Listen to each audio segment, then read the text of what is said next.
आवाज़ की दुनिया के दोस्तों, कल जो मैं आपको कहानी बता रहा था, ये सत्य घटना पर आधारित है, जो राजस्थान के किसी गांव में हुई थी। कुछ वहाँ के पढ़े-लिखे भी हैं, कुछ अनपढ़ भी हैं, लेकिन उस परिवार में एक घटना घटी, जो आपके सामने मैं बता रहा हूँ। जब लड़की और लड़के की दिखाई हो गई, शादी की बात पक्की हुई, शादी का दिन आ गया, शादी के समय फेरे में जब बैठे, तो लड़का लड़की इतने खूबसूरत लग रहे थे, इसे लग रहा था कि ईश्वर ने इनकी जोड़ी बनाई है। ऐसा लग रहा था कि विष्णु और लक्ष्मी बैठे हुए हैं। एक दूसरे का सुंदरता में कोई कंपैरिजन नहीं था। इधर में लड़की का बाप बहुत खुश, लड़की की माँ भी बहुत खुश कि चलो जो भी है, लड़का बहुत अच्छा मिला है और जोड़ी वाकई ईश्वर ने बनाई है लोगों की। उसके बाद में जब फेरे का टाइम आया, उसके पहले जो कन्यादान का समय आता है, उस समय पंडित ने कहा कि जजमान, आप कन्या का हाथ लीजिए। उसके हाथ में फूल, अक्षत मतलब चावल, थोड़ी रोली की छांटे दे करके लड़की के बाप से कहता कि अब आपको ये कन्यादान का फर्ज निभाना है। ये कन्यादान आप अपने विष्णु, जो आपके दामाद विष्णु के रूप में इस समय उनको आप दान कीजिए।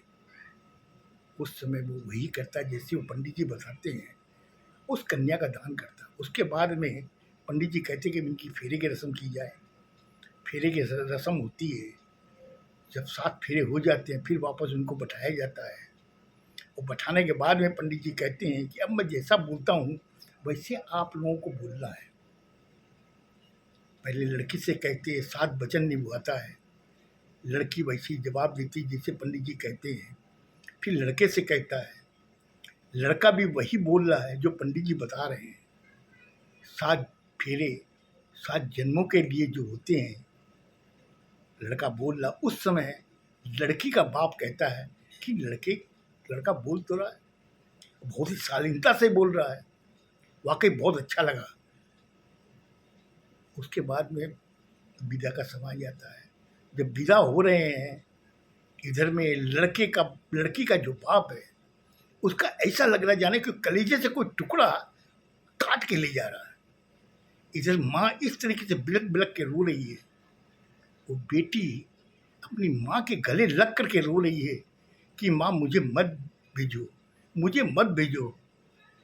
इधर में बेटी की माँ उसको सांत्वना देती है कि बेटी, ये इस समाज का और इस संस्कृति का नियम है कि बेटी को तो राजा महाराजा नहीं रख सके। हम लोग तो साधारण प्राणी हैं, हम लोग कैसे रखते हैं? हम लोगों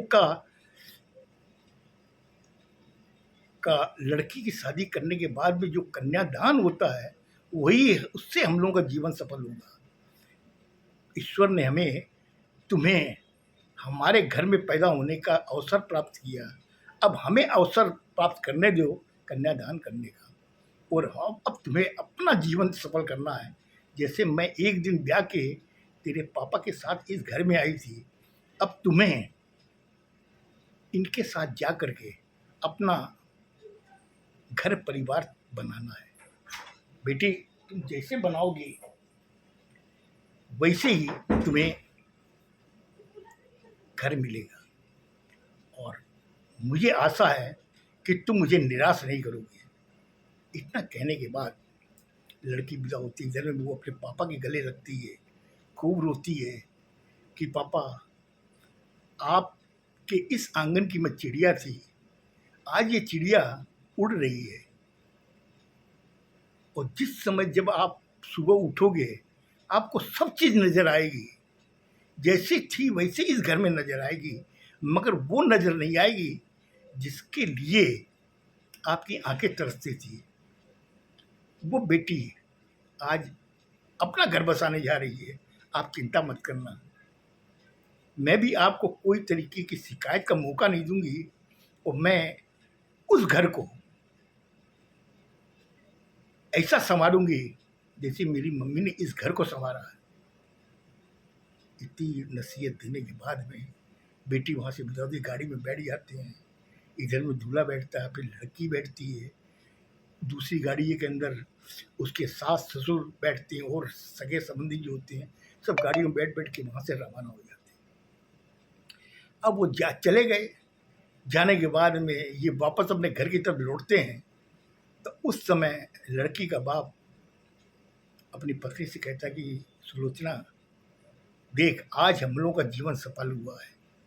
हम लोगों ने जिस कन्या को जन्म दिया उस कन्या को हम लोगों ने आज कन्यादान करके हमने अपना जीवन सफल किया है और मेरी यही आशा है कि ये बच्ची अपने घर को भी वैसा ही संभाले जैसा तुमने संभाला था।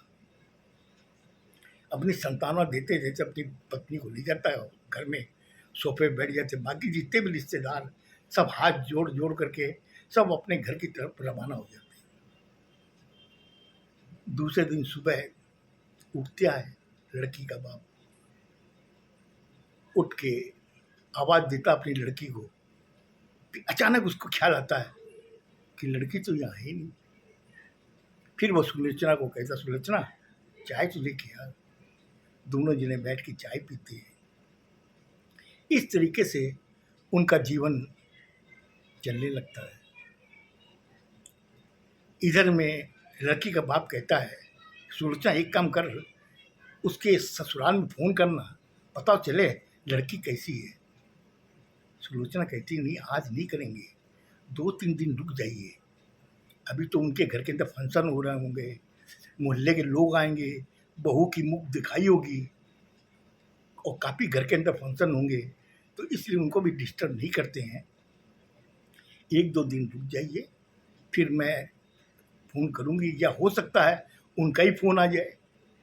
क्योंकि लड़के के बेटे बाप ने जो बात कही थी कि हम बहू नहीं लेके जा रहे हैं, बेटी लेके जा रहे हैं, तो इसलिए हो सकता है उनकी तरफ से फ़ोन आ जाए, या लड़की की सास बोल देगी, बेटी तुम अपने मम्मी पापा से बात कर लो, कि उन्हें मालूम है कि इस घर में एक लड़की है, उनके घर में एक लड़का है। इसलिए वो जानते हैं कि तुम्हारे उसके जाने के बाद वो घर सूना हो गया होगा, इसलिए हो सकता है वो कह दें, तो हम लोग इंतजार करेंगे। 2 दिन निकल जाते हैं, 3 दिन निकल जाते हैं, हफ्ता भर निकल जाता है, उसकी तरफ से कोई फ़ोन नहीं आता है। इधर भी ये भी खाली इंतजार कर रहे थे कि बेटी का फ़ोन आवे। 10 दिन निकल गए। फिर एक दिन सुलोचना कहती है कि क्यों ना हम लोग फ़ोन कर लें, बोले देख लो तुम्हारी जैसे समझ में आवे। अब वो फ़ोन करती है अपनी बेटी को। खुदा न खास्ता वो फ़ोन उसकी सास उठाती है। वो कहती है कि बोलिए कौन बोल रहे हैं। बोला मैं अपनी बेटी के पीछे से बोल रही, उसकी माँ। ओ समधन जी, समधन जी। हाँ बोलिए, आप अपनी बेटी से बात करेंगी? अरे मैं तो कई बार उनको कहती हूँ तो अपनी माँ से बात कर ले, वो चिंता कर रही होगी, लेकिन न जाने क्या ये इसमें धुन सवार है, खाली घर का काम में लगी रहती है, सुबह से लेकर शाम तक फ़ोन भी नहीं करती है आपको। रुके मैं देती हूँ। उसको बुला के उसको फ़ोन देती है। बेटी कहती है माँ आप कैसी हो? माँ कहती है बेटा मैंने फ़ोन किया तो तुम मुझसे पूछ रही है। अरे कम से कम तुम्हें तो याद रखना चाहिए, तू यहाँ पर 22 साल रही है, जन्म से लेके 22 साल तक तुम यहाँ पे रही है, खेली है, तुम्हें अपनी माँ बाप की याद भी नहीं आती? बोले नहीं मम्मी ऐसी बात नहीं है, आपने जो जिम्मेदारी दे के मुझे अपनी चौखट से बाहर भेजा था ना इस घर के लिए, मैं उसी को संभालने में लगी हुई। बोला बेटा ऐसी कोई बात है क्या? बोले नहीं मम्मी ऐसी कोई बात नहीं है, सब ठीक है, और मैं ये चाहती हूँ कि इस घर को मैं अच्छी तरह संभालने के बाद मैं फिर फुर्सत में आपसे बात करूँगी। इतना कहने के बाद ये फ़ोन काट देती है। इधर भी बेटी की माँ सोचती है कि बेटी ने पूरी ढंग से मुझसे बात भी नहीं की, अपने दिल की बात बताई भी नहीं, और उसने फ़ोन काट दिया। उसकी थोड़ी चिंता होती है। वो अपने पति से कहती है कि देखिए, आज बेटी पढ़ाई जब हो जाती है तो उसको अपने घर की चिंता रहती है, अपने माँ बाप की चिंता भी नहीं, मुझसे पूरी बात भी नहीं की, अपने दिल की बात भी नहीं बताई, और उसने फ़ोन काट दिया। इसके आगे फिर क्या हुआ, ये मैं आपको कल के एपिसोड में बताऊंगा। खुश रहो, स्वस्थ रहो, धन्यवाद।